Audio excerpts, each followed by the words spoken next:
ഞാൻ ചിത്ര. ഇന്നത്തെ മോട്ടിവേഷൻ എന്ന് പറയുന്നത് വലിയൊരു കാര്യമൊന്നുമല്ല, എല്ലാവർക്കും അറിയാവുന്ന കാര്യമാണ്. എന്നാൽ ഒരാൾ എടുത്ത് പറയുമ്പോഴാണ് നമ്മൾ കൂടുതൽ ശ്രദ്ധിക്കുന്നത്. ഓക്കെ, അപ്പോൾ ഇന്നത്തെ മോട്ടിവേഷൻ എന്ന് പറയുന്നത് നമ്മൾ കൂടുതൽ കെയർ ചെയ്യുന്ന ആരെയായിരിക്കും? നമ്മൾ ഒരുപാട് സ്നേഹിക്കുന്നവരെ ആയിരിക്കും അല്ലേ?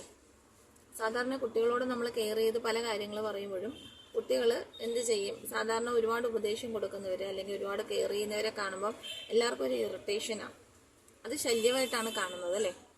ഇപ്പം വണ്ടി ഓടിക്കുന്ന സമയത്ത് മൊബൈൽ യൂസ് ചെയ്യരുത് എന്ന് പറയുന്നത് അത് അത്രയ്ക്കും സ്നേഹവും കെയറും ഉള്ളത് കൊണ്ടായിരിക്കും അല്ലേ? പിന്നെ ചില കാര്യങ്ങൾ നമ്മൾ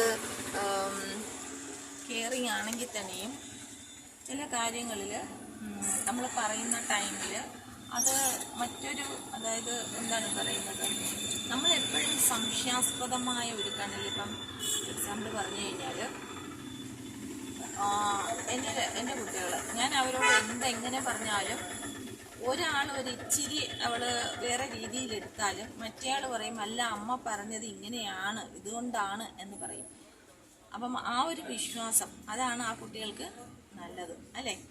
അതേപോലെ നമ്മളെ സ്നേഹിക്കുന്നവർ നമ്മളെ സ്നേഹിക്കുന്നുണ്ട് എന്ന് വിശ്വസിച്ചാൽ മാത്രമേ ആ പറയുന്ന വാക്കുകളിലുള്ള കെയറിങ് മനസ്സിലാവുകയുള്ളൂ.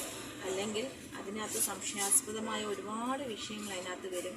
ഒരുപാട് നമ്മൾ തന്നെ കോൺഫ്ലിക്റ്റായിട്ട് നമ്മൾ തന്നെ ഒരുപാട് പ്രശ്നങ്ങളിലോട്ട് ചിന്തിച്ചു കൂട്ടും. അപ്പം എന്തായാലും എപ്പോഴും ഏത് കാര്യവും നമ്മൾ വളരെ വ്യക്തമായിട്ട് അനലൈസ് ചെയ്ത്, ചിലപ്പോൾ നമ്മൾ കണ്ണുകൊണ്ട് കാണുന്നതോ അല്ലെങ്കിൽ ചെവി കൊണ്ട് കേൾക്കുന്നതോ ഒന്നും സത്യമാവണമെന്നില്ല അല്ലേ? ഏതൊരു വിഷയമായാലും നമ്മുടെ ഉള്ളിൻ്റെ ഉള്ളിൽ നിന്നും ഒരു വിളിയുണ്ടാവും, അത് മനസ്സിലാക്കാൻ ശ്രമിക്കുക.